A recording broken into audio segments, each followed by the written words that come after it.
बिस्मिल्लाहिर्रहमानिर्रहीम। अस्सलाम वालेकुम viewers, welcome to my channel और मैं हूं मुनज़्ज़ा वकार।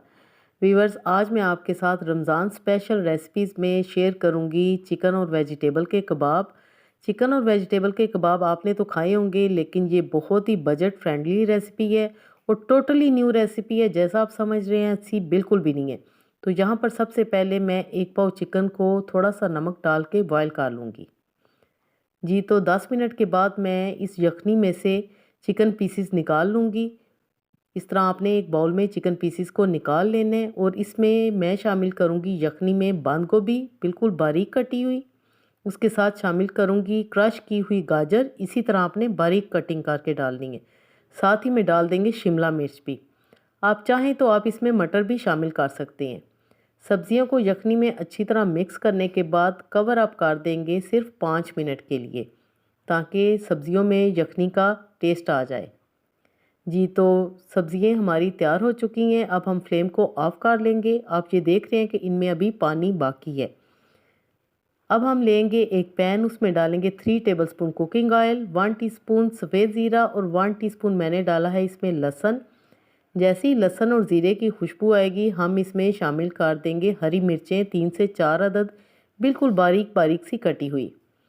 व्यूवर्स, आपने कबाब बहुत सारे बनाए होंगे, लेकिन इस दफ़ा आप मेरी रेसिपी के मुताबिक कबाब बनाएं। यकीन करें आपको बहुत ही मज़े के लगेंगे। अब मैंने इसमें मसाले शामिल करने हैं। 1 टीस्पून काली मिर्चें, 1 टीस्पून नमक और 1 टीस्पून जाएगी कुटी हुई लाल मिर्चें। अच्छी तरह हम मिक्स कर लेंगे और अब हम शामिल करेंगे 5 टेबलस्पून मैदा। नॉर्मल ये वाला चम्मच जो होता है उससे मैं डालूँगी। मैदा आपने इसमें ज़रूर डालना है, उसी से ही इसकी बेस बनेगी इन कबाबों की, क्योंकि हम इसमें कोई भी आलू वगैरह शामिल नहीं करेंगे। तो मैदा मैंने डाल दिया। अब हम मैदे को अच्छी तरह भून लेंगे 3 से 4 मिनट के लिए। इसकी भुनाई आपने ज़रूर करनी है, नहीं तो मैदा अगर कच्चा रह गया तो आपके कबाब अच्छे नहीं बनेंगे।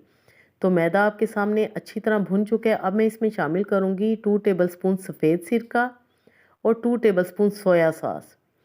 बहुत ही मज़े का ये फ्लेवर देंगे सोया सॉस और सिरका भी।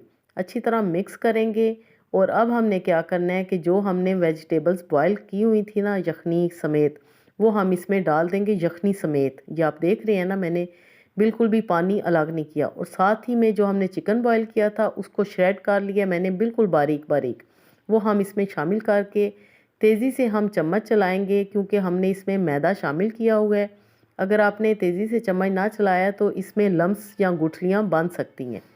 ये आप देख लें कि ये बेहतरीन सी एक डो की फॉर्म में आ चुका है। 1 से 2 मिनट आपने ये काम करना है। फ्लेम आपने बिल्कुल लो रखना है। तो यहाँ पर हमारा मिक्सचर बिल्कुल रेडी है।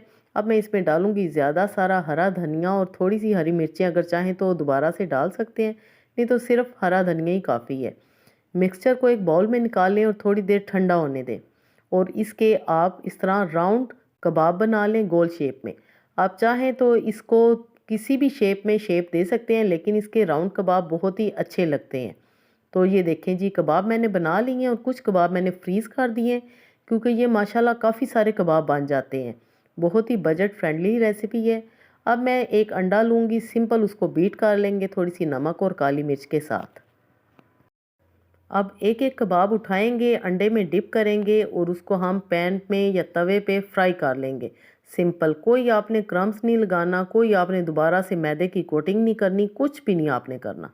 और ये देखें आप, माशाल्लाह कबाब की शक्ल देख सकते हैं और इनका टेस्ट इतना मज़े का है, इतना मज़े का है कि आपके मुंह से दुआ निकलेगी कि ये कितने मज़े की रेसिपी है। सभी को बहुत पसंद आएगी। अफ्तारी में बनाएंगे तो यकीन करें सब रोज़ेदार भी आपसे खुश हो जाएंगे और आपसे कहेंगे कि सारे कबाब छोड़ दें, आप सिर्फ ये कबाब बनाया करें। केचप के साथ सर्व करें या ग्रीन चटनी के साथ, तो मज़ा आ जाएगा। व्यूअर्स, अगर आपको मेरी ये रेसिपी पसंद आई है तो आपने लाइक ज़रूर करना है और एक अच्छा सा कमेंट भी करें, ताकि मुझे पता चले कि मेरे व्यूअर्स को मेरी रेसिपीज़ कैसी लगती हैं। ये देखें माशाल्लाह कितने रेशेदार ये कबाब बने हैं, सभी को बहुत पसंद आएंगे। केचप के साथ तो इनका मज़ा आ जाता है। चिली गार्लिक सॉस की रेसिपी भी मैं आपके साथ शेयर कर चुकी हूँ, ये वही मैं इस्तेमाल कर रही हूँ। जी, तो व्यूवर्स, बनाएं और इन्जॉय करें। इस दुआ के साथ आपसे इजाज़त चाहूँगी कि अल्लाह पाक हम सब का दस्तरखान हमेशा वसी रखे, खुश रहें, खुश रखें, अपना बहुत सारा ख्याल रखिएगा। Thanks for watching. Okay then, अल्लाह हाफिज़।